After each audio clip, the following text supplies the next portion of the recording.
awal 1443 Hijriah bersamaan 30 Oktober 2021 Masihi, kita sekali lagi diberi peluang dan kesempatan untuk bersama meneruskan kelas tadabbur Al-Quran bersama di Taman Al-Quran untuk kita sama-sama mentadabbur ayat-ayat Allah.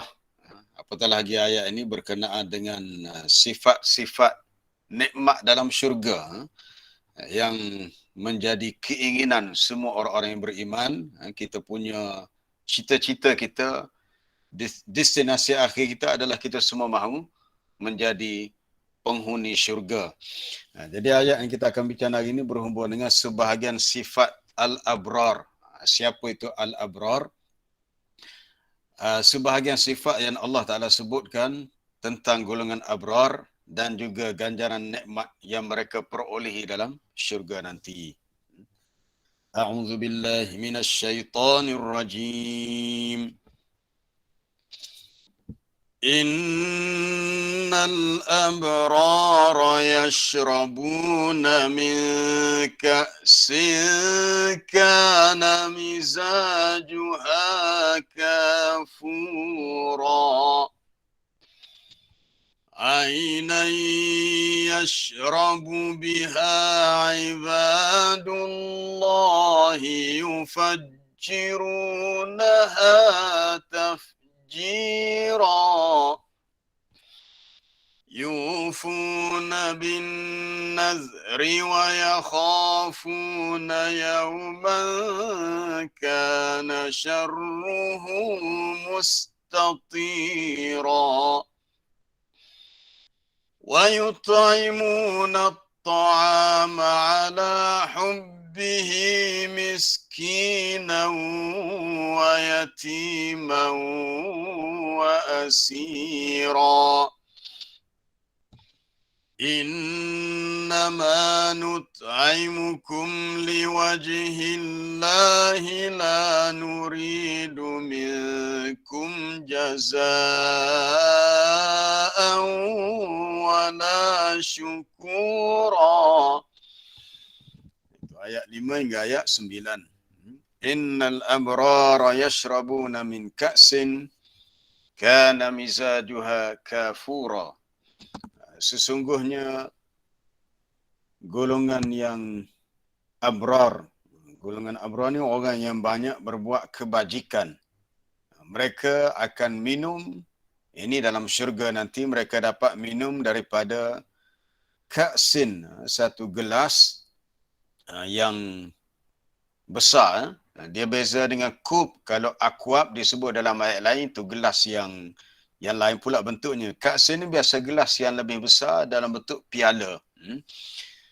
Baik, ka'sin, gelas yang berisi campurannya dengan kafur. Itu nama minuman yang diberikan kepada ahli syurga.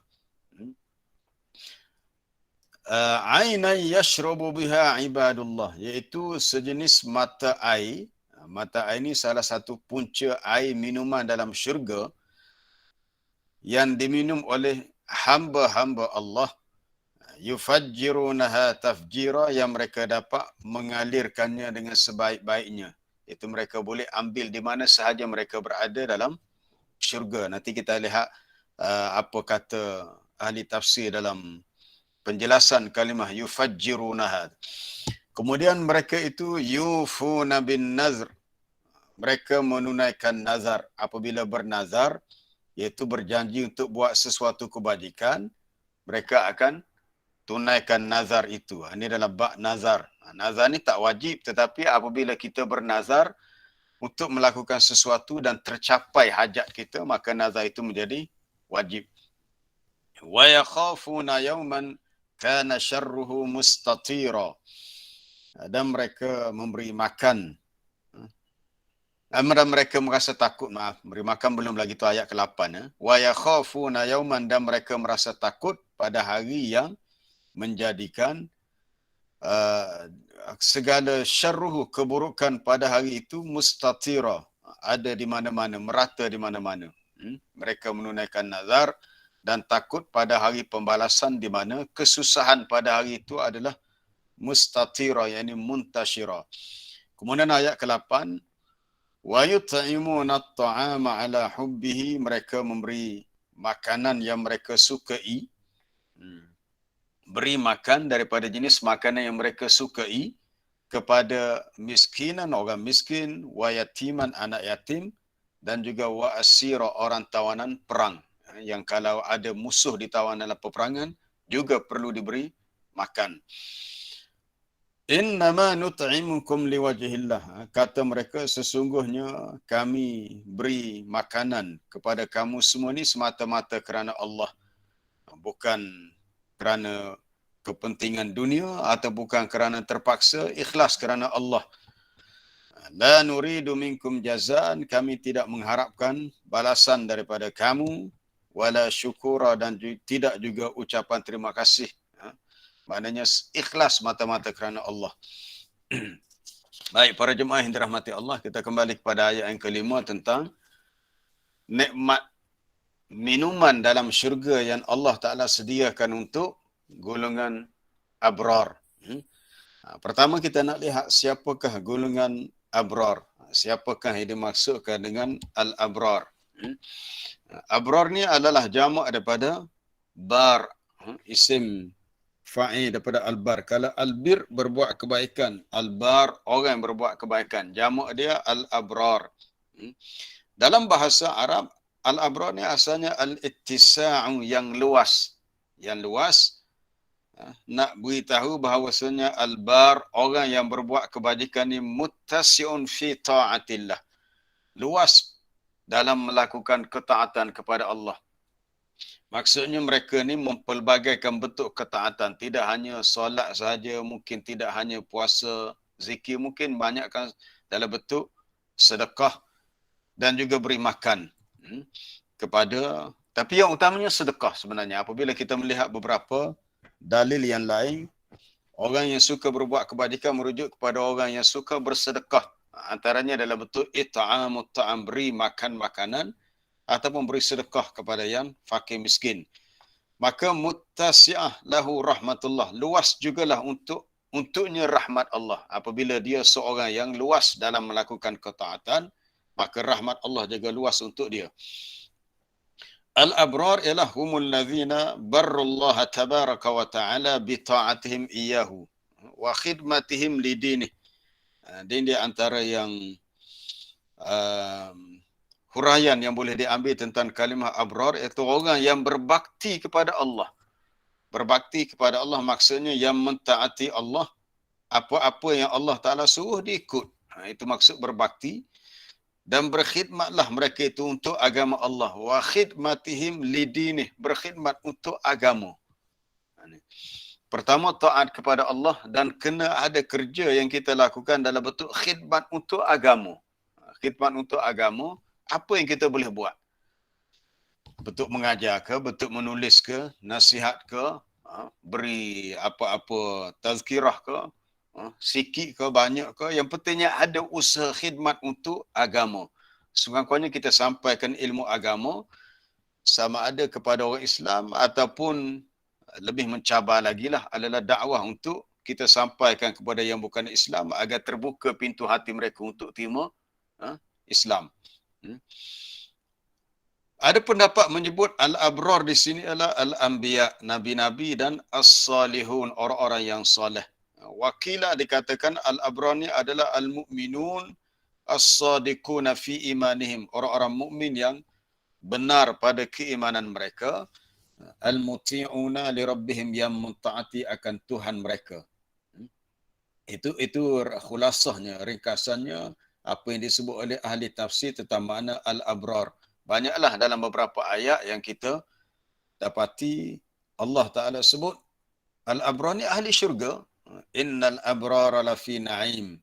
Sebaliknya, wa innal fujjara lafi jahim, itu dalam surah Al-Mutaffifin. Sesungguhnya golongan abrar, orang yang banyak berbakti, banyak berbuat kebaikan, berada dalam syurga yang penuh dengan nikmat. Lawan kepada abrar adalah al-fujjar, orang yang banyak melakukan kejahatan, berada dalam jahim, api neraka yang menyala-nyala. Dalam ayat di akhir surah Ali Imran, Antara sifat ulul albab. Sifat ulul albab mereka berdoa. Kalau para jemaah ada Quran di depan boleh buka muka surat 75. Muka surat 75. Itu di antara doa orang-orang yang beriman ialah ayat 193. Ayat 193 surah Ali Imran. Mereka berdoa dengan mengatakan, Rabbana innana sami'na munadiyan yunadi lil iman. Wahai Tuhan kami, sesungguhnya kami telah mendengar suara yang menyeru orang yang memanggil untuk menyeru kami kepada beriman. Maknanya dah kami dengar seruan pendakwah, an aminu bi rabbikum, pendakwah tu kata bahawa berimanlah kamu dengan Tuhanmu, lalu fa'amanna, kami pun beriman. Rabbana faghfir lana dhunubana, wahai Tuhan kami, ampunkanlah dosa-dosa kami, wa kaffir anna sayyiatina, dan hapuskanlah segala kesalahan-kesalahan kami, wa tawaffana ma'al abrar, dan matikanlah kami bersama golongan abrar.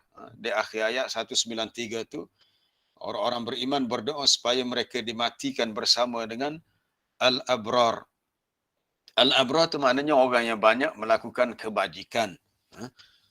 Maknanya kita juga minta supaya kita termasuk orang yang suka melakukan kebajikan.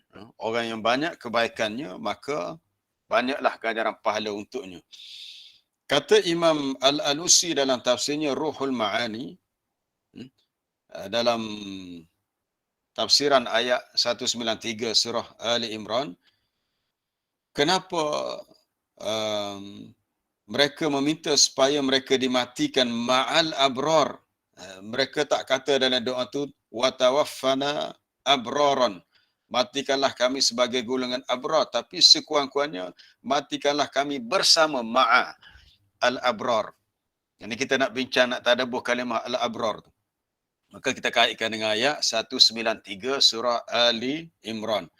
Kenapa orang beriman dia berdoa, dia kata, ya Allah, matikanlah kami bersama dengan al-abrar. Dia tak kata matikanlah kami sebagai golongan abrar. Lain tu. Macam inilah kita kata kita tak mampu nak jadi orang yang benar-benar soleh. Sebab kadang-kadang kita ada juga buat dosa, buat kesalahan. Tapi sekurang-kurangnya kita nak supaya kita mati bersama dengan orang-orang yang soleh dan mencintai orang-orang yang soleh. Orang soleh ni orang yang baik dan lebih banyak melakukan kebaikan daripada berbuat yang buruk ataupun yang jahat. Jadi sekurang-kurangnya kita minta dalam doa kita, ya Allah, jadikanlah kami mencintai orang-orang yang soleh, matikanlah kami bersama dengan orang-orang yang soleh. Ini Imam Alusi kata mereka sebut ma'a di sini adalah at-tawadhu' wat-tadhallul, menyatakan sifat rendah diri dan rasa hina diri. Kita memang bercita-cita nak jadi golongan yang abrar, tapi kalau tak mampu untuk sampai kepada makam tu, sekurang-kurangnya kita minta, ya Allah, kalau kami mati nanti, matikanlah kami bersama kalangan orang-orang yang engkau masukkan di kalangan al-abrar, walaupun kebaikan yang kami buat tidak sehebat golongan abrar. Baik, tadi disebut tadi, abrar ni orang yang banyak buat kebaikan, antaranya sedekah. Ketika turun ayat, satu ayat dalam surah Ali Imran di awal juzuk yang keempat, muka surat 62, muka surat 62 ayat 92 tu, lan tanalul birra hatta tunfiqu mimma tuhibbun. Para jemaah yang ada Quran di depan tu boleh buka awal juzuk keempat tu. Lan tanalul birra, perkataan al-birra, itulah asal kepada kalimah abrar. Abrar ni orang-orang yang banyak berbuat kebaikan.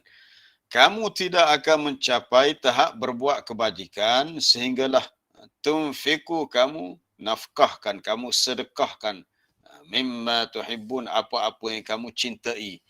Harta yang paling kita sayangi itulah yang kita korbankan untuk disedekahkan.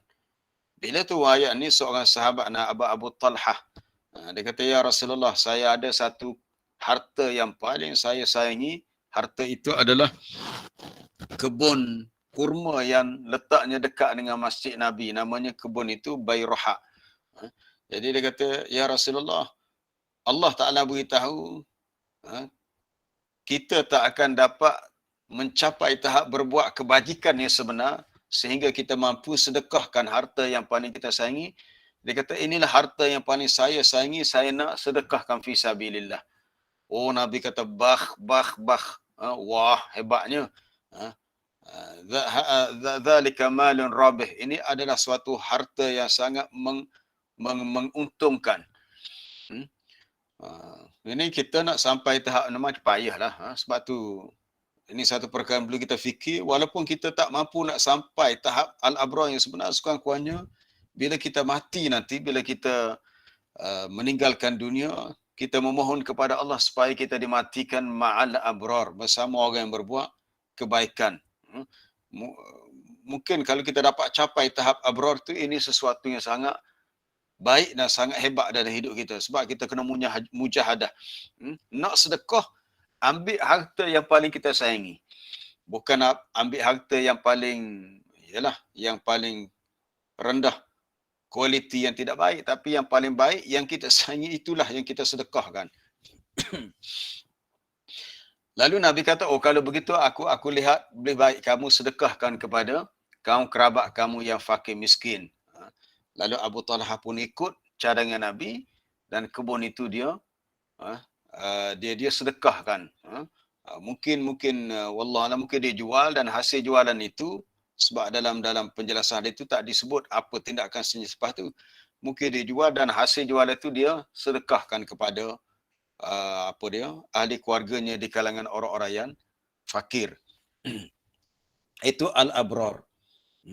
Jadi mereka tidak sebut dalam doa tu watawaffana abraran, tapi watawaffana ma'al abrar. Ini dalam keadaan tawaduk, merendah diri dan rasa hina diri. Baik. Dalam syurga nanti al-abrar ni diberi salah satu nikmatnya nikmat minuman. Dalam banyak-banyak nikmat syurga, salah satunya nikmat dapat minum. Kenapa disebut minum? Sedangkan dalam syurga ni tak ada dahaga. Ini satu nikmat. Dalam syurga ni seawal Allah Ta'ala tempatkan Nabi Adam dalam syurga yang Adam masuki dulu, Allah Ta'ala beritahu, innalaka alla taju'a fiha wa la ta'ra. Kamu tak akan merasa lapar dalam syurga dan tidak bertelanjang. Maknanya tak ada lapar, sentiasa ada pakaian. Wa annaka alla tazma'u fiha wa la tadha. Kamu tak akan rasa dahaga dan tak akan rasa panas matahari. Dalam syurga tak ada lapar, tak ada dahaga. Jadi minum ni sebagai suatu nikmat tambahan. Nikmat tambahan. Banyaklah jenis-jenis minuman dalam syurga. Dulu kita dah sentuh, antaranya Allah Ta'ala beritahu dalam surah Muhammad. Ada sungai daripada air yang biasa, ada sungai daripada susu, ada sungai daripada arak, ada sungai daripada madu. Sungai ni bukan tempat untuk berenang, ya. Ia menjadi sumber air untuk diminum oleh ahli syurga daripada kategori ada arak, susu, madu dan air biasa. Yang ini pula air yang diberikan dalam kaks dalam bentuk gelas ataupun piala, yang kemudian dicampur dengan kafur. Kafur ni kita tak tahu apa itu, sebab itu dia punya nama dia. Dia punya nama minuman yang diberikan kepada ahli syurga. Air kafur ialah dingin dan wangi. Jika kita lihat dalam huraian oleh Al-Imam Ibnu Katsir,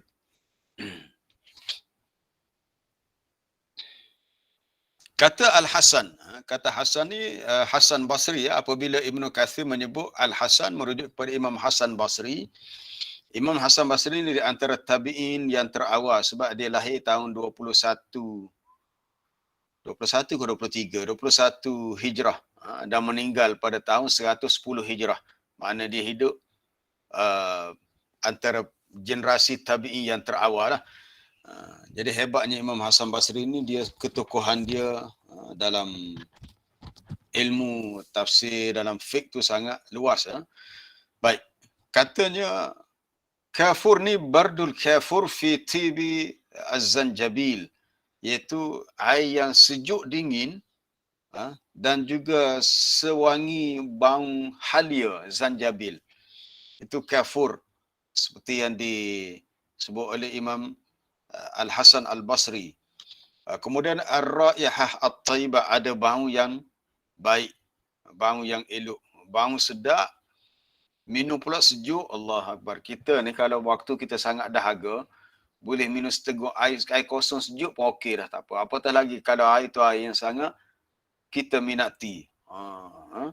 Kalau air tu yang sangat kita sukai, tak kira lah air soya ke, air susu, yogurt ke, ketika waktu yang sangat panas, dahaga, kita diberi minum, Allah Akbar. Kita tak boleh nak cerita betapa nikmatnya dapat minum air. Sebab itulah Allah Ta'ala menggambarkan apabila apabila ahli neraka merayu kepada ahli syurga supaya diberi minum. Pertama mereka nak minum dulu. Sedih kita baca ayat ni ya, betapa seksanya ahli neraka yang mengharapkan diberi minum kepada mereka. Sebab apa? Sebab mereka diberi minum daripada air yang sangat panas. Lahum syarabun min hamim. Ahli neraka diberi minum air yang sangat panas, ataupun tusqa min ainin aniyah. Mereka diminum daripada sumber air yang sangat panas. Panas sangat air itu. Apabila diminum, menyebabkan usus tali perut mereka putus. Ui, sakit. Maka mereka merayu kepada ahli syurga. Apa kata mereka? Kita lihat dalam surah Al-A'raf ayat 50. Muka surat 156. Muka surat 156 ayat 50. Wa nada ashabun nar ashabal jannah. Dan memanggillah ahli neraka kepada ahli syurga. Ahli neraka, orang duduk dalam neraka memanggil-manggil ahli syurga. Sebenarnya jauh. Antara syurga dan neraka ni jauh. Tetapi dengan kuasa Allah, ahli syurga, ahli neraka ni seolah-olah dekat dan boleh melihat satu sama lain. Syurga neraka ni jauh sebenarnya. Kemudian ahli neraka memanggil ahli syurga dengan katanya, an afidu alaina minal ma', bahawa tolonglah kamu curahkan ataupun berikan, cuahkan air untuk kami. Sebab kami ni panas sangat, kami dahaga sangat. Au mimma razaqakumullah, atau apa-apa yang Allah Ta'ala rezekikan untuk kamu dalam syurga. Lalu jawab ahli syurga, innallaha harramahuma 'alal kafirin. Sesungguhnya Allah Ta'ala mengharamkan kedua-duanya, iaitu sama ada minuman atau makanan ahli syurga diharamkan untuk ahli neraka. Jadi untuk ahli syurga, khusus untuk mereka sahaja. Tak boleh nak ambil segelas je air nak pergi bawa bagi kepada ahli neraka, tak boleh. Kerana diharamkan untuk orang-orang dalam neraka merasai walau sedikit pun nikmat yang ada dalam syurga. Sebab ini khusus untuk ahli syurga. Termasuklah nikmat minuman tadi. Baik para jemaah yang dirahmati Allah, apabila disebut perkataan ka'sin, gelas, ka'sun, ku'us, ia merujuk kepada dalamnya ada air yang mengalir. Air yang mengalir pula. Minuman yang diambil daripada air yang mengalir, yang bergerak. Itu kita lihat dalam surah Al-Waqi'ah. Jadi kita nak faham cerita minuman ahli syurga dalam ayat ni, kita kena tengok dalam beberapa ayat yang lain. Antaranya dalam suratul Waqi'ah. Suratul Waqi'ah ni surah yang sangat sesuai untuk kita sentiasa amalkan, sama ada kita baca waktu malam ke, kita baca waktu pagi ke. Dikatakan surah ni menjadi surah memurahkan rezeki, tapi ala kulli hal dalil tu tidak kuat sebenarnya. Cuma kita menarsangkan baik dengan Allah, tak kiralah kita baca surah mana-mana, tapi dengan berkat ayat Quran, Allah Ta'ala permudahkan urusan kita, termasuk soal rezeki untuk kita. Baik. Dalam suratul Waqi'ah, ayat yang ke-18, muka surat 535. Bi akwabin wa abarika wa ka'sin min ma'in. Ada perkataan ka'sin di situ, ayat 18 suratul Waqi'ah. Ahli syurga diberi kepada mereka gelas-gelas akwab, iaitu kub. Mereka dibawa oleh pelayan-pelayan syurga yang kekal muda. Mereka tak perlu nak berjalan cari gelas nak minum air, tak. Ada ahli syurga ni diberi layanan VIP lah. Saya tak tahu berapa kali nak sebut we tu. Kalau VIP itu baru single we. Kalau VIP itu double. Kalau VIP 3 itu triple. Tak, ni mungkin lebih. Mungkin kita boleh tambah lagi lah 5-6 very important person. Sebab apa? Kita punya layan Allahu Akbar. Kita tak perlu nak berjalan, nak bergerak cari air tak. Ada pembantu-pembantu khadam dalam syurga yang berkhidmat. Yang digambarkan dalam ayat antaranya dalam surah At-Tur, dalam suratul Waqiah, yatufu alaihim wildanum mukhalladun, mereka dilayan oleh anak-anak muda lelaki yang kekal muda. Allahu Akbar. Anak-anak muda yang sangat cantik, yang sangat lawa, tapi kekal muda. Budak-budak muda dibawa kepada ahli syurga itu biakwab, dengan gelas-gelas, dan juga abarik, ibrik itu cerik-cerik air, teko-teko, dan juga kaksin, gelas yang berisi air dari sungai yang mengalir. Kaksin min ma'in. Dalam suratul Waqiah, ada ulama tafsir kata maksud gelas ini yang berisi arak, gelas. Adapun dalam ayat kelima surah Al-Insan, kaksin di sini yang berisi air yang bercampur dengan kafur. Jadi pelbagai sebenarnya. Minuman dalam syurga ni pelbagai. Antaranya dalam surah Al-Mutaffifin. Kana mizajuha, apa dia? Wa mizajuhu min tasnim. Dia punya bekas minuman ahli syurga itu khitamuhu misk, ditutup dengan bawang kasturi.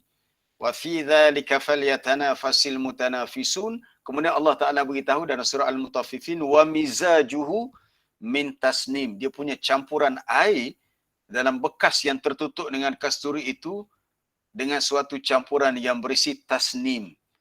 Tasnim nama suatu campuran yang dimasukkan dalam minuman ahli syurga. Kalau dalam ayat kelima ni disebut dengan kafur. Jangan keliru, kafur tu bukannya kapur. Kita kata kafur ni kapur yang dulu kan papan hitam di sekolah dulu guna kapur. Sekarang ni dah masing-masing guna whiteboard. Bukan kapur tu, bukan kapur, kafur. Kafur dengan fa, bukan dengan sebutan pi, bukan kapur, kafur. Baik. Sebab ini kalimah ni dalam bahasa Arab, bukan dalam bahasa Melayu. Kemudian air kafur ini adalah suatu minuman yang diminum oleh hamba-hamba Allah, yang mereka boleh dapatkan air itu di mana sahaja. Yufajjirunaha tafjira. Seronok sebenarnya bila kita baca ayat tentang nikmat syurga, dia boleh memberikan satu motivasi kepada kita. Ya Allah, tak ada seorang pun di antara kita yang tak teringin nak masuk syurga. Semua kita mendamba, memohon, mengharap nak menjadi ahli syurga. Sebab asalnya kita ni diciptakan sebagai ahli syurga. Seawal Allah Ta'ala ciptakan Nabi Adam, lalu diperintahkan Adam dan isterinya Hawa untuk uskun anta wa zaujukal jannah. Adam, kamu dan isteri kamu duduk dalam syurga. Walaupun Adam tak pernah buat apa-apa amalan pun, tak ada solat, tak ada apa pun, tapi setelah diciptakan Adam, terus diberi penghormatan untuk masuk ke syurga. Allah Ta'ala nak beritahu asal kita manusia ni diciptakan untuk jadi ahli syurga. Tapi semasa kita hidup di dunia, kita diuji lah. Kita diuji siapa di antara kita yang benar-benar mentaati Allah dan layaklah dia menjadi orang yang mendapat nikmat syurga. Yufajjirunaha yatasarrafuna fiha haitsu sya'u. Mereka boleh dapatkan air itu di mana sahaja yang mereka kehendaki, dengan apa cara yang mereka kehendaki. Haitsu sya'u wa aina sya'u. Nak macam mana? Nak dapatkan air dalam keadaan berdiri, duduk, dan keadaan mereka sedang berbaring pun mereka boleh dapatkan air dengan mudah di mana sahaja. Min kusurihim wa daurihim wa majalisihim wa mahallihim. Sama ada mereka duduk dalam istana mereka ataupun di tempat rumah yang bertingkat-tingkat, di majlis-majlis mereka berada dengan orang lain. Bayangkan kita dalam syurga, kita tak pernah tidur. kita hidup hanya untuk berseronok. Sebab syurga ni yang dikatakan syurga tempat yang penuh dengan nikmat. Kita tak fikir dah soal kita bimbang jatuh sakit sebab dalam syurga tak ada sakit. Kita tak perlu fikir bimbang kita apa dia dapat apa-apa kesusahan, ada orang jahat, tak ada. Tak ada orang jahat. Kita tak perlu fikir soal takut ada orang dengki, iri hati sebab dalam syurga semuanya orang baik-baik, tak ada iri hati, dengki.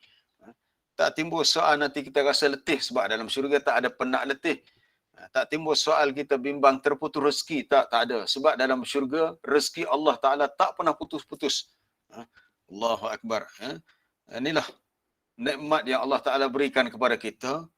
Yang bila kita baca ayat-ayat tentang nikmat syurga, bila kita faham dan kita tadabbur, kita kata, ya Allah, sesungguhnya Engkau Tuhan yang sangat luas rahmat-Mu.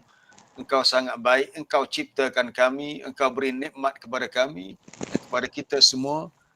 Dengan sebab nikmat itu, kita mendapat pula nikmat yang lain. Atas nikmat yang Allah Ta'ala berikan, dapat pula nikmat lain. Allah Ta'ala bagi kepada kita nikmat iman, nikmat Islam, nikmat ilmu, nikmat dapat beramal, dapat belajar. Atas semua nikmat ini menjadi jalan yang memudahkan kita untuk dapat nikmat lain, itu nikmat syurga Allah. Syurga ni rahmat Allah. Syurga adalah rahmat Allah yang Allah Ta'ala sediakan untuk hamba-hambanya yang soleh. Cuma nak sampai kepada laluan tu memang banyak cabaran lah. Sebab apa? Sebab orang yang soleh, Allah Ta'ala akan uji mereka. Ya, ini. Ini suatu perkara yang perlu kita ketahui. Kita kena sentiasa dekat dengan Allah supaya diberi kekuatan agar kita dapat melalui ujian tu dengan jayanya.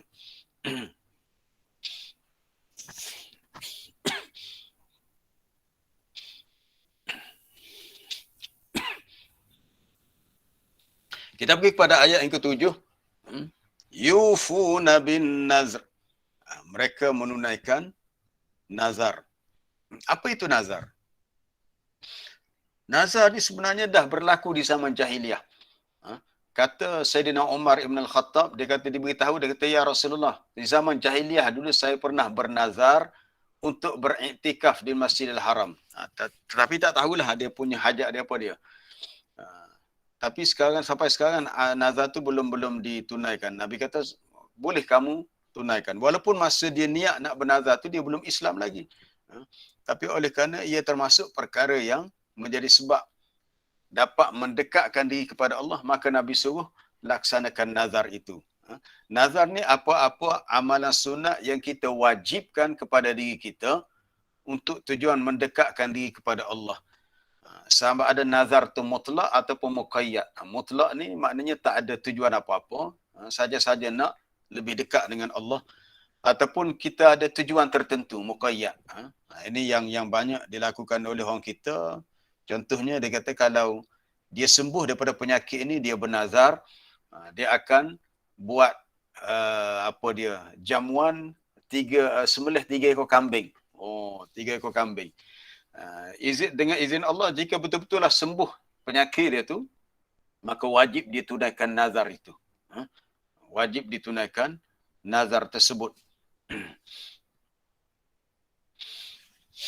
Adalah perbincangan ulama tentang perkara tu.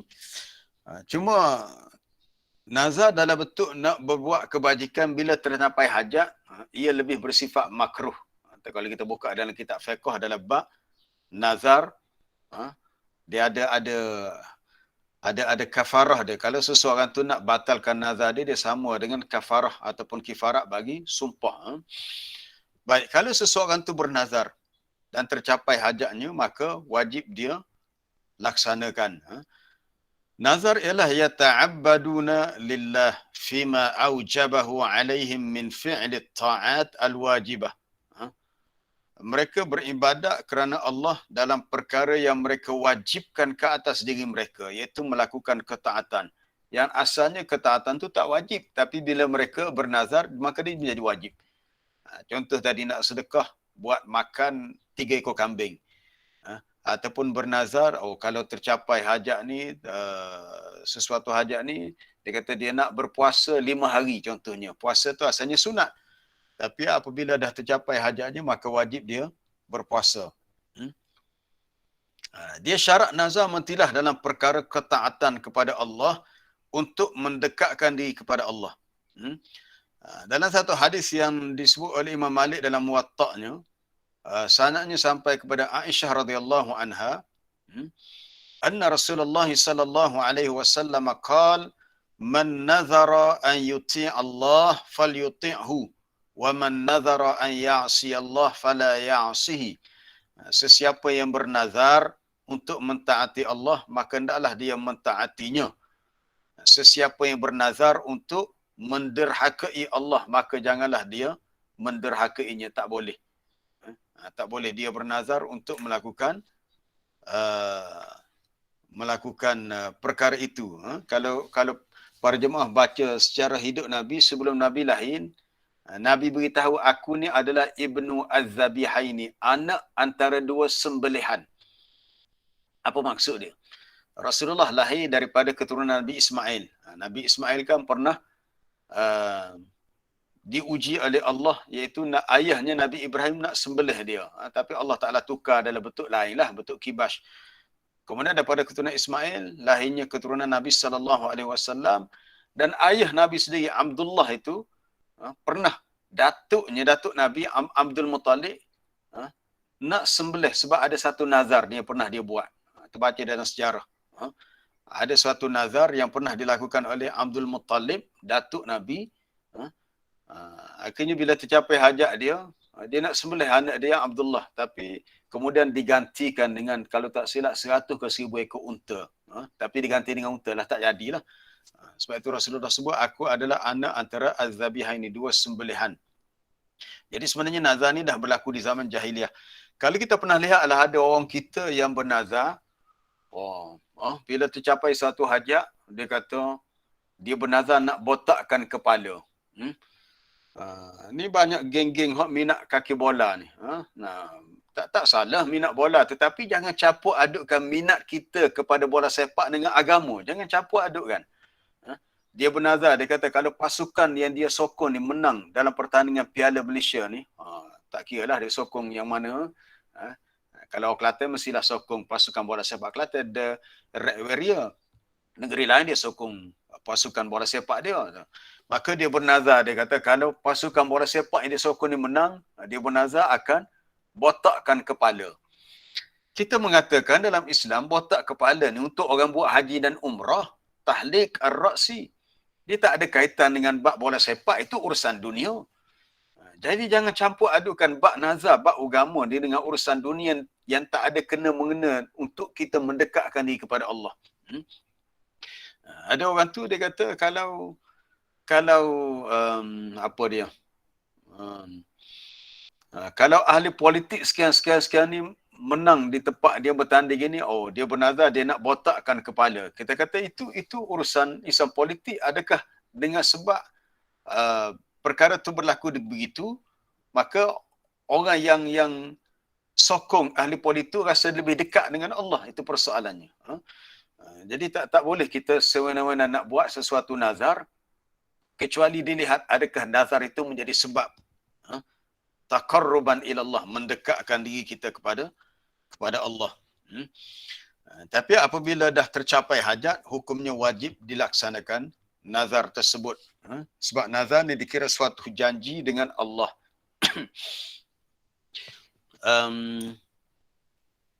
Dia ada kaitan dengan bab sedekah juga nazar ni. Para jemaah boleh rujuk dalam ayat dalam surah Al-Baqarah muka surat 46 ayat 270. Ayat 270 juzuk yang ketiga muka surat 46. Wa ma anfaqtum min nafaqatin aw nadhartum min nadhrin fa innallaha ya'lamu wa ma lidh-dhalimina min ansar. Dan apa sahaja nafkah yang kamu nafkahkan, nafkah ni sedekah, apa sahaja sedekah yang kita lakukan, ataupun nazar yang telah kamu lakukan daripada nazar itu, au nazartum min nazrin, sedekah atau nazar, disebut dalam ayat yang sama dua perkara. Apa sahaja sedekah yang kamu lakukan, apa sahaja nazar yang kamu laksanakan, fa innallaha ya'lamu, maka sesungguhnya Allah Taala mengetahuinya. Allah Taala mengetahuinya. Dulu kita pernah baca tentang kisah Maryam. Maryam, kenapa Maryam, macam soalan yang timbul semalam, kenapa Maryam berlaku perebutan ahli keluarga siapa nak jaga Maryam? Sebab ibunya Hannah telah bernazar.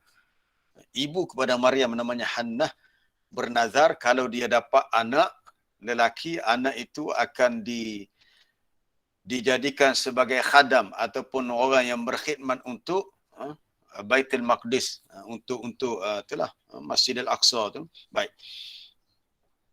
Boleh rujuk dalam surah Ali Imran muka surat 54 ayat 35.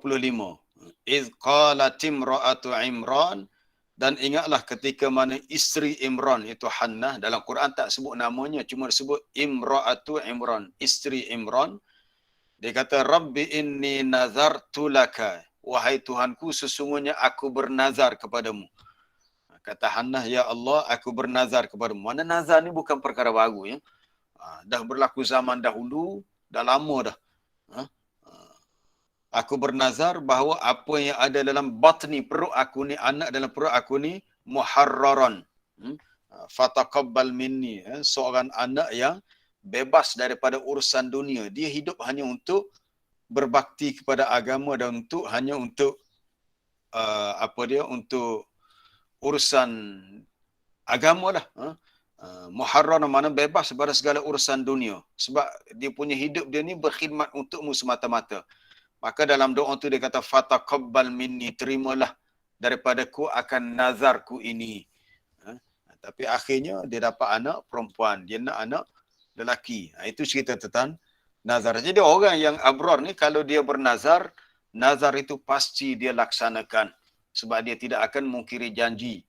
Kita mungkir janji dengan manusia pun dah dianggap satu kesalahan. Apatah lagi kalau kita mungkir janji dengan Allah.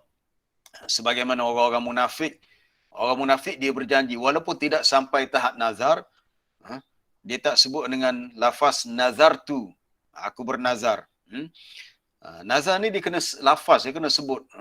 Kalau seseorang tu hanya niat sahaja, ialah memang Allah Ta'ala tahu. Allah Ta'ala tahu. Tapi adakah apa yang kita niatkan tu hanyalah sekadar keazaman niat biasa ataupun sampai kepada peringkat kita bernazar, berjanji sungguh-sungguh.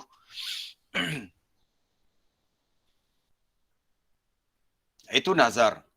Orang munafik dia berjanji tetapi akhirnya mereka lupakan janji itu. Antara janji mereka adalah sekiranya diberi kepada kami rezeki, wa minhum man ahadallah, itu dalam surah At-Taubah. Di antara mereka yang munafik itu ada yang berkata kami berjanji dengan Allah, la in atana min fadlihi lanasaddaqanna wa lanakunanna minas salihin. Jika Allah Taala berikan rezekinya kepada kami, nescaya kami akan bersedekah, kami akan menjadi orang yang soleh. Falamma atahum min fadlihi bakhilu bihi wa tawallaw. Apabila Allah Taala berikan rezeki daripada kurniaannya pada orang munafik ni, lalu tiba-tiba mereka bersifat bakhil. Dulu berjanji nak bersedekah, tapi bila dah harta banyak, duit melimpah-limpah ni tak habis nak guna, tak jadi dah nak sedekah. Mereka dah langgar janji. Ataupun mereka tidak lagi patuhi janji yang mereka pernah berjanji dengan Allah. Jadi sama juga dalam bab nazar, bila seseorang tu bernazar, maka pastikan nazar tu dilaksanakan. Janganlah seseorang tu bernazar dalam perkara yang dia tidak mampu. Dia rasa mustahil untuk dia lakukan. Itu tak boleh. Untuk buat sesuatu yang di luar kemampuannya. Itu tak boleh. Kalau begitu dia kena kifaratkan nazar dia sama dengan kifarat sumpah. Itu boleh rujuk dalam surah Al-Ma'idah. Baik, berikutnya mereka itu takut kepada hari yang syarruh, keburukan pada hari itu mustatira. Kita kena ada sifat ni sebenarnya. Sentiasa kita ingatkan kepada diri masing-masing, macam mana nasib kita nanti di akhirat nanti. Sebab laluan kita sangat jauh. Daripada kita keluar daripada kubur, kita dibawa kepada mahsyar, kita akan melalui tempoh yang lama, hisabnya, siratnya, mizannya, Allahu Akbar. Bukannya sesuatu yang mudah untuk dilepasi satu persatu tu. Melainkan orang-orang yang Allah Ta'ala beri pertolongan. Kita akan melalui banyak kesusahan. Banyak kesusahan. Yang kesusahan itu dah disebut kana syarruhu mustatira. Kesusahan pada hari itu adalah bersifat merata, maknanya ada di mana-mana. Ke situ susah, sini susah. Sehingga seseorang tu tak boleh tolong orang lain. Nak tolong tak boleh, susah. Cuma adalah tempat-tempat yang Allah Ta'ala izinkan untuk sesama kita dapat bagi syafaat, dapat tolong menolong atas kelebihan orang-orang tertentu. Tapi asalnya masing-masing nafsi-nafsimu jaga diri kamu, aku jaga diri aku. Jadi kalau kita tak fikir benda tu, tak timbul rasa takut. Kalau kita fikir, maka akan timbul rasa takut dan kita berusaha untuk cari jalan supaya ada penyelamat. Dan sebaik-baik penyelamat bagi kita adalah amalan soleh kita sendiri.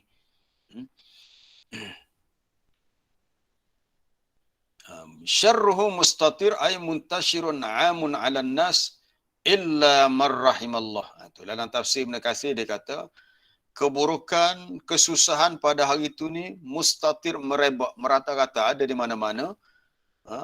Meliputi semua manusia kecuali sesiapa yang Allah Ta'ala rahmati. Kecuali sesiapa yang man rahimallah, sesiapa yang Allah Ta'ala rahmati, dijaga dia, maka tidaklah dia mengalami kesusahan pada hari berkenaan. Kemudian kita lihat ayat yang berikutnya, ayat yang ke-8, wa yut'imuna at-ta'ama 'ala hubbihi miskinan wa yatiman wa asira. Ni bab beri makan. Golongan abrar selain daripada menunaikan nazar, dia ada kaitan satu lagi, sedekah dalam bentuk it'amut ta'am, beri makan makanan. Beri makan makanan. Kita ni orang Melayu ni suka sebenarnya buat jamuan makanan. Buat jamuan makanan ni sesuatu yang disukai. Bila berlaku kematian, buatlah makan 7, makan 40, makan apa. Sepatutnya sebelum kita mati, kita sendiri yang buat untuk diri kita. Kita buat jamuan dengan kemampuan yang ada pada kita, sikit-sikit, banyak-banyaklah. Dalam bentuk, kita carilah mana-mana orang-orang yang kita tahu dia orang susah. Sekali-sekala, kita tempah nasi. Kalau di Kota Baru ni banyak mungkin nasi apa, nasi kukuh ke, nasi kukuh ayam rempah, mudah. Kalau satu bungkus tu RM5 katakanlah ya, RM5, kita cari dalam kampung kita ni ada berapa. Kalau tak ada maklumat tentang orang-orang miskin ni, boleh pergi jumpa dengan, mungkin kalau sebuah kampung tu ada tok ngulu kita, tok penghulu, dia ada data dia siapa orang-orang miskin tegar di kampung ni. Kalau kita boleh bukuh sebukuh tu dengan nilai RM5, kita carilah 20 orang. 20 orang baru 100. Bukan tiap-tiap hari pun kita buat. Kita anggaplah ini sebagai suatu sedekah untuk kita. Tak perlulah bila kita mati orang lain pula yang buat sedekah makanan, lepas tu susah payah nak sedekahkan pahala untuk kita. Kita sendiri yang buat. Itu lebih baik. Sebab kita mengharapkan orang lain buat itu dalam dua lagi. Kalau dia buat, buatlah. Kalau dia tak buat, tak ada.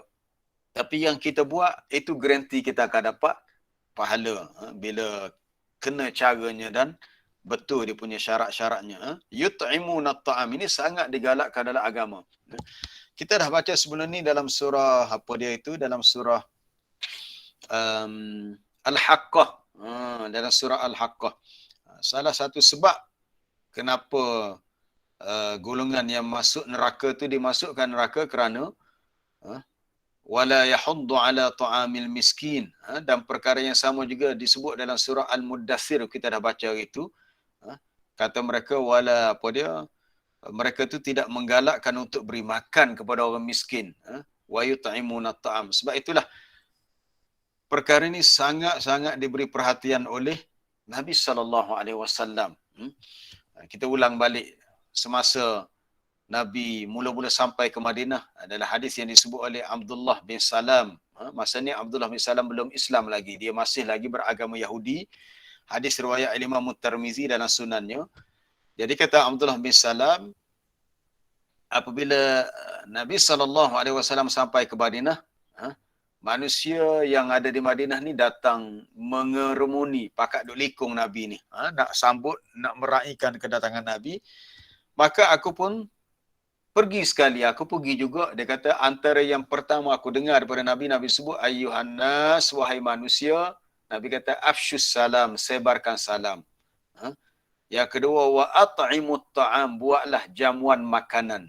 Berilah makan makanan itu kepada fakir miskin lah, ataupun yang memerlukan makanan.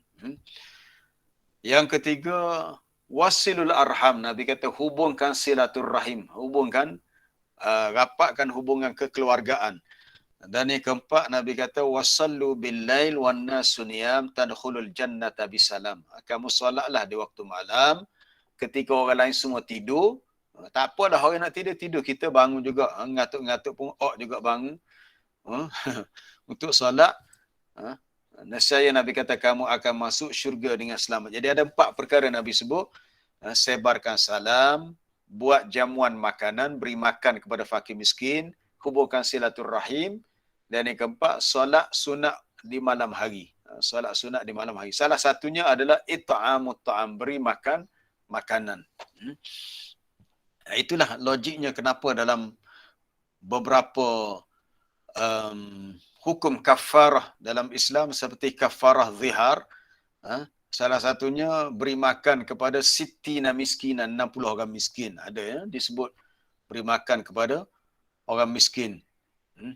Jadi sangat-sangat dianjurkan untuk it'amut ta'am, beri makan makanan. Sebab dalam kehidupan kita tetap ada orang yang memang tak cukup makan. Tak cukup makan ataupun makanan dia tak sama dengan kita. Dia makan tidak sesenang kita ni makan. Alhamdulillah kita di Malaysia ni rezeki makanan kita melimpah ruah. Soal harga barang murah mahal tu itu cerita lain. Soalnya makanan tu tak ada. Makanan tetap ada. Sama ada bahan mentahnya ataupun kedai-kedai makan tetap ada. Tapi pada masa yang sama tetap juga ada orang yang hidup dalam kesusahan, mungkin dia punya makanan dia pun tidak sempurna dan tidak sesedap makanan kita. Memang kita tengoklah tempat kita ni makanan mewah. Kadang-kadang restoran makanan segera yang mahal-mahal pun beratur jujuk kereta nak masuk untuk beli makanan itu secara drive-thru. Walaupun kita tahu makanan ni makanan yang mahal. Mungkin tak boleh beli dengan 2-3 ringgit. Tapi orang Kelantan hak pitih banyak ialah beli juga, tak ada masalah. Sebab apa? Sebab manusia ni sanggup habis duit asalkan boleh rasa nikmat makanan. Duit tak penting, yang pentingnya perut kenyang. Apa gunanya kalau duit banyak tiba-tiba tak ada selera makan? Cuba bayangkan, ada orang pitih banyak tapi Allah Ta'ala tarik nikmat makanan. Maksud nikmat makanan ialah tak ada selera nak makan. Tak ada selera makan pun tak sedap, pitih ada. Makanan boleh beli macam-macam, tapi tak ada selera makan, tak ada keinginan untuk makan, maka hilanglah salah satu nikmat dunia, itu nikmat merasai makanan tu. Baik, jadi makanan yang diberi kepada fakir miskin ni adalah makanan yang hubbihi. Apabila Allah Ta'ala sebut hubbihi, makanan yang paling disayangi, yang paling kita sukai. Jangan pula kita beri hak paling kita tak suka. Kita pergi kedai beli buah lima 2-3 kilo. Untuk kita beli hak buah lima hak mahal-mahal, hak kategori mungkin RM10 sekilo. Untuk kita beri sedekah pada orang lain, kita beli hak murah, hak harga mungkin RM4, RM5 sekilo. Buah limau juga, tapi yang murah tak boleh lah. Sepatutnya untuk sedekah kita beri yang lebih baik. Ataupun yang lebih kita suka itu. Ala hubbihi. Dia kaitkan begitu. Bila bak sedekah makanan, dia mesti hubbihi. Ini salah satu kebaikan yang Allah Ta'ala sebut dalam surah Al-Baqarah. Laisal birra an tuwallu wujuhakum. Tu boleh ruduk dalam ayat 177 surah Al-Baqarah. Bukanlah kebaikan itu dengan cara kamu memalingkan wajah kamu ke arah timur dan barat. Ini dalam kiblat. Tetapi kebaikan yang sebenar adalah beriman dengan Allah dan hari akhirat. Saya baca terus terjemahan sebab ayat ini panjang. Kebaikan yang sebenar beriman dengan Allah, hari akhirat, para malaikat, beriman dengan kitab, dengan nabi-nabi. Kemudian wa atal mala ala hubbihi, lalu mereka memberikan harta yang mereka sayangi, termasuklah makanan tadi, kepada zawil kurba, kaum kerabat, anak-anak yatim, orang-orang miskin, orang yang bermusafir dan orang yang datang meminta sedekah. Ada perkataan ala hubbihi di situ, wa atal mala ala hubbihi. Hak ni serupa juga wa yut'imuna ta'ama ala hubbihi. Nak beri sedekah, nak beri makan, ambillah daripada kategori makanan dan harta yang lebih kita sukai. Hak ni payah ni. Hak ni payah ni. Biasanya kita sedekahkan apa-apa yang kita rasa kita tak nak guna dah. Mungkin bagi setengah orang, dia rumah dia ada 4 butir motosikal, 4 buah motosikal. Ada hak satu dia jari guna, motor tu lama dah, mungkin dah 4-5 tahun. Ada kawan dia susah hati, dia kata dia motor rosak gini selalu. Ginilah dia mau ambil motor kawan lah, dia kata. Dia pun bui motor dia, motor hak buruk sekali. Bui juga motor buruk sekali. Sebab dalam 4 buah motosikal tu, dia tak akan bagi biasanya orang kita yang paling baik, yang paling baru. Dia tak akan mau ambil dah ni motor ni hak terbaru, baru beli minggu lepas ambil hak ni dah. Saya anggap mustahil kita akan berikan kepada orang lain motosikal yang baru je kita beli, tak. Walaupun sebenarnya kita kalau nak beli yang lain kita ada banyak lagi duit. Tapi biasanya kita bagi juga, bagi hak bagi hak lama dah. Tak boleh. Dia syarat nak sampai kepada abrar ni, dia mesti beri yang ala hubbihi, yang paling kita sayangi. Ni payah ni. Yang paling kita sayangi itulah yang susah kita nak lepaskan daripada milik kita. Baik, makanan itu diberi kepada miskinan. Orang miskin, ya orang miskin lah. Kalau orang kaya buat apa beri makan, sebab dia dah ada harta yang dah cukup dah. Wa yatiman, anak yatim. Allah Taala sebut anak yatim sebab biasa anak yatim ni orang yang susah lah.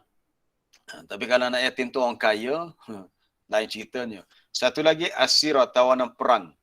Kalau berlaku peperangan, musuh yang ditawan walaupun dia tu orang kafir, tapi perlu diberi makan. Sesuatu yang sangat zalim jika tawanan perang itu tak diberi makan. Di negara kita ni negara yang menjadi perhatian orang-orang luar ni, ramai apa yang kita sebut parti, pendatang asing tanpa izin. Hak masuk dengan izin tu memang ramai dah. Hak masuk dengan cara betul, dengan cara ada pasport, ada visa ni, hak masuk tanpa izin. Melalui jalan-jalan laut, jalan-jalan yang tu, yang disebut parti, pendatang asing tanpa izin.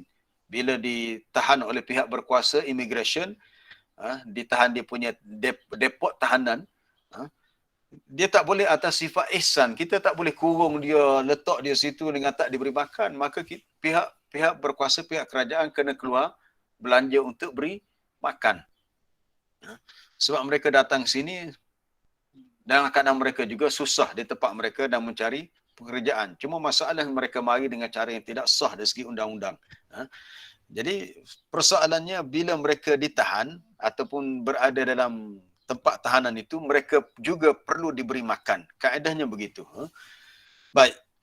Golongan abrar bila beri makan, mereka lakukan semata-mata kerana Allah. Maka mereka sebut, innama nut'imukum liwajhillah. Kami tidak mengharapkan perbuatan baik kami ini dibalas, dan tidak pula kami mengharapkan ucapan syukur atau terima kasih, tapi sebaiknya orang yang terima kebaikan dia kena ucapkanlah syukran, terima kasih, ataupun jazakallahu khairan. Semoga Allah Ta'ala membalas kepada kamu dengan sebaiknya lah. Walaupun orang yang memberi kebaikan tu tak mengharap dia dipuji, dia dibalas dengan apa-apa balasan, semata-mata kerana Allah. Tetapi orang yang menerima tu hendaklah faham, bila kita terima suatu kebaikan, maka kita mendoakan untuk orang yang memberi kebaikan itu dengan kebaikan yang lain. Antaranya adalah kalau orang beri makan kepada kita, kita doakan, Allahumma at'im man yat'amuni. Ya Allah, berikanlah makanan kepada orang yang telah beri makan kepada kami. Wasqi man yaskini ataupun sakani, berilah minum kepada orang yang telah beri minum kepada kami. Kita mendoakan supaya orang yang beri makanan kepada kita, Allah Ta'ala beri rezeki lain kepada orang tu. Kita mendoakan supaya orang yang beri minuman kepada kita, agar mereka diberi rezeki minuman oleh Allah. Yang lebih hebat lagi adalah nikmat makanan dan nikmat minuman dalam syurga. Jadi ini nak menggambarkan keikhlasan mereka dalam membantu sesama manusia. Jadi jangan ada niat hendak dipuji atau mengharapkan diberi apa dia ya. Yalah, kalau suka buat kerja-kerja kebajikan, kita mengharapkan aku ni dah lama dah buat kerja kebajikan. Bilalah aku nak diberi pangkat, pingat-pingat kebesaran atas jasa aku buat. Jangan ada niat macam tu. Kita tak mengharapkan di sisi manusia balasan. Kita hanya mengharapkan semata-mata Allah yang beri balasan dan redha dengan kebaikan yang kita buat. Sebab beri makan, beri minum ni, dia tidak nantikan kepada manusia. Kita beri makan, beri minum kepada kucing lah, kita kata. Paling contoh, kalau nak sebut anjing tu, payah sikit. Sebab kita tengok, anjing pun kita takut dia hambak kita. Kita beri makan kepada kucing. Walaupun nampak macam menyusahkan, kita kena keluarkan duit, kena cara ke dia. Tapi sebenarnya di sisi Allah ada pahalanya, ada rahmat. Kita bersangka baik dengan Allah. Kucing-kucing yang kita pelihara ni adalah rahmat-rahmat Allah untuk kita dapat pahala dengan cara kita beri makan kepada dia. Sebab Nabi dah sebutkan dalam hadis fi kulli kabidin ratbatin ajr, dalam hadis riwayat Imam Bukhari. Bila sahabat tu beritahu, adakah beri minum, beri makan kepada binatang pun ada pahala, Nabi kata fi kulli kabidin ratbatin ajr, pada setiap makhluk yang ada hati yang basah, yang mana makhluk yang bernyawa ni ada pahala. Beri minum, beri makan kepada sesama makhluk, walaupun kepada binatang sekalipun, di sisi Allah ada pahalanya. Wallahu alam. Habislah untuk perbincangan kita ini, ayat 5 hingga ayat 9. Baik, ada soalan ke? Assalamualaikum Ustaz. Ya, salam. Ustaz, dalam bab bersedekah kan, kita sepatutnya bagi yang terbaik kepada orang yang kita nak bagi. Tapi kalau kita lihat apa yang berlaku dalam situasi masyarakat, contohnya kalau kita kenuri, tak habis, lepas tu dia akan hantar ke pusat tahfiz contohnya. Ataupun kalau kata bila timpa bencana, kutip baju masa nak bagi banjir tu, dia bagi baju yang tak pakai lah. Jadi yang tu kira tak termasuk dalam sedekah lah kot, sebab barang yang dia tak mau dah. Assalamualaikum. Ya. Tapi kalau dalam bab kita buat jamuan makanan tak habis, sebenarnya makanan tu memang dah termasuk dalam kategori sedekah dah. Cuma mungkin terlebih pesanan ataupun tetamu yang datang tu tak ramai, menyebabkan makanan tu lebih. Kita nak habiskan mungkin tak dapatlah, sebab maka cara mudahnya kita ambil nasi yang lebih dalam periuk lauk-lauk untuk dipindahkan sedekah tu kepada rumah, kita kata contohnya rumah anak-anak yatim ke, ataupun itu tak ada masalah saya lihat. Sebab dia masih dalam kategori sedekah yang asalnya, dan segera sedekah, cuma kita pindah tempat dia. Cuma yang tak bolehnya apabila daripada awal lagi kita memilih yang kurang baik kualitinya. Sebab niat kita sebenarnya nak beri makan kepada tetamu yang datang, itu pun sedekah juga. Beri makan kepada tetamu pun sedekah. Cuma disebabkan mungkin pada hari itu tetamu tak ramai, dan kita pun mungkin tak jangka yang banyak sangat makanan lebih, maka kita boleh sedekahkan kepada mungkin jiran-jiran yang terdekat, ataupun kepada sesiapa yang dilihat lebih memerlukan. Masih masuk dalam kategori sedekah. Itu lebih baiklah kalau daripada makanan tu dibuang begitu saja, itu membawa kepada pembaziran punya. Pakaian bandar, ya. Pakaian bandar ni sebenarnya saya berpendapatlah tak sesuai untuk dijadikan sedekah. Sebab bandar ni kita tahu pakaian yang second hand, pakaian yang dah diguna pakai. Kalau kita nak beri kepada seseorang, sebaiknya yang barulah. Pakaian yang baru, mana pakaian yang belum digunakan. Itu lebih baik lah. Kalau kita beri yang bandel pun okey juga, tapi mungkin kurang sikit lah pahalanya.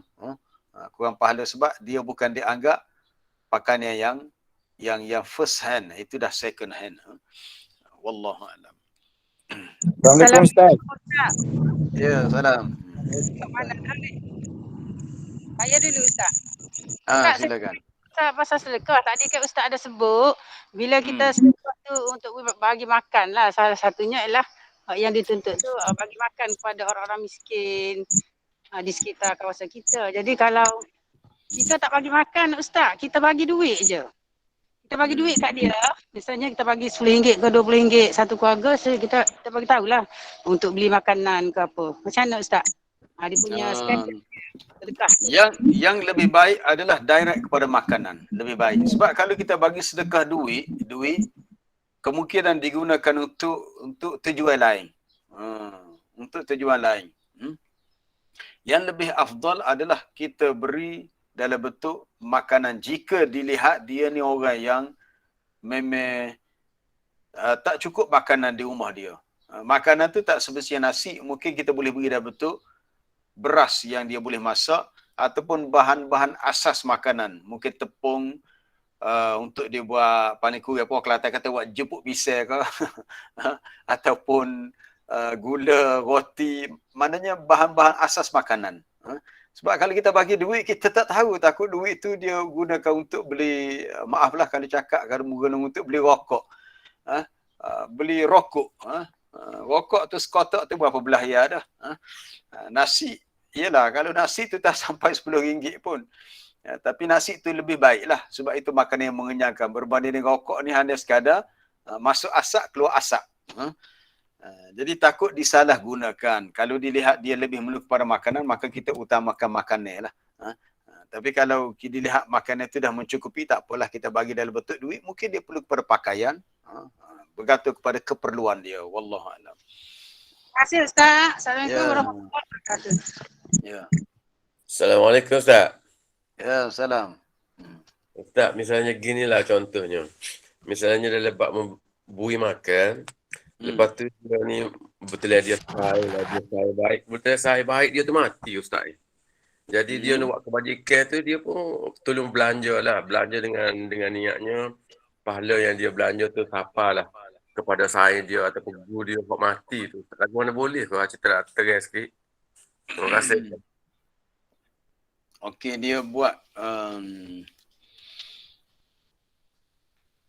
buat kebajikan dalam bentuk tu, tapi dia niatkan pahala tu untuk si mati.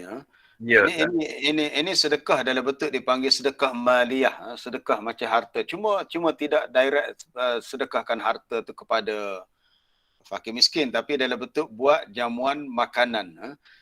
Kita menaruh sangkaan baik di sisi Allah. Apa-apa kebaikan yang dibuat dalam bentuk maliyah, harta. Sebab ada hadis bila seorang lelaki datang jumpa Nabi, hadis riwayat Imam Bukhari daripada Ibn Abbas, dia kata inna ummi qad matat, ibu saya dah meninggal. Dia kata kalau ibu saya ni masih hidup, maknanya masih sempatlah bersedekah sebelum dia meninggal, mungkin dia akan bersedekah sebahagian daripada hartanya. Jadi oleh kerana dia dah meninggal secara mengejut, tiba-tiba mati, boleh tak saya bersedekah sebahagian kebun kurma saya untuk diniatkan pahala kepada ibu saya? Oh, Nabi kata, boleh. Kamu sedekah dan niatkan pahala untuk ibu kamu.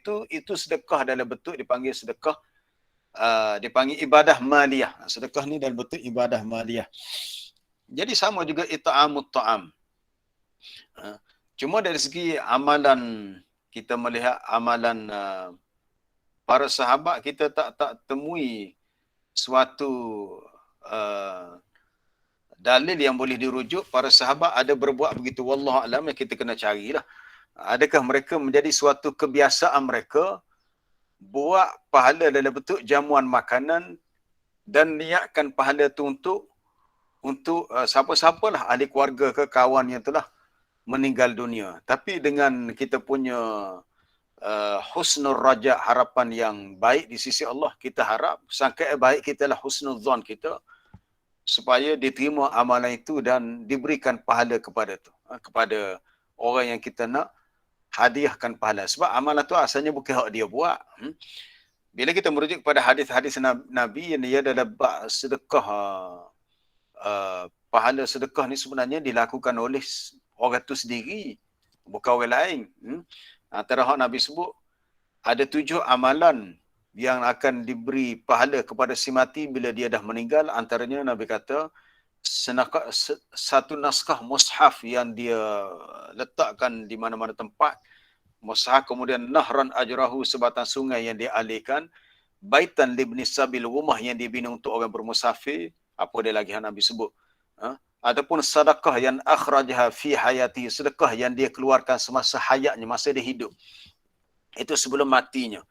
Mana orang tu sendiri, ialah kita sendiri yang bersedekah sebelum kita mati.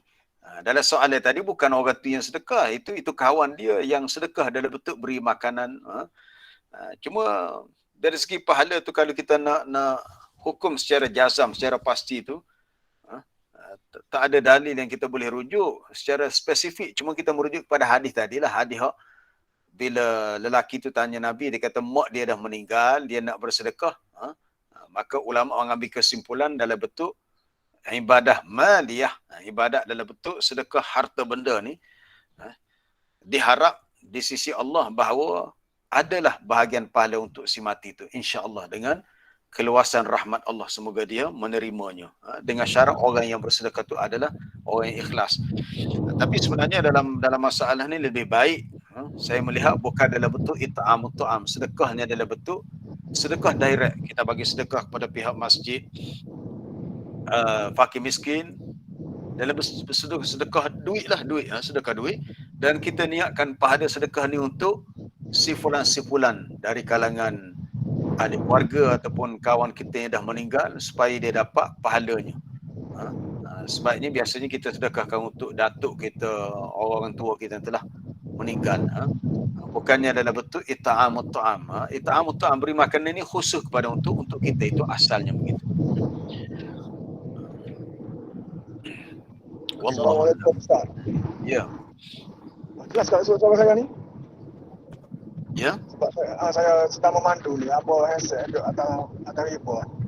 Okey. Saya tertarik dengan apa ni, Pak Nazar tadi. Ya, nazar. Saya terbaca satu artikel. Dia kata kesilapan orang Islam sekarang ni, dia kata, bukan sekarang lah. Maksudnya dia komen sikit Pak Nazar ni, dia kata nazar ni sebenarnya kita mengarahkan Allah Ta'ala beri kebaikan kita pada kita dahulu, baru kita nak buat baik. Contohlah contohlah seorang tu bernazar, kalau dia dah dapat anak laki-laki kan, barulah dia rasa nak buat umrah ataupun nak buat haji. Dia kata macam tu.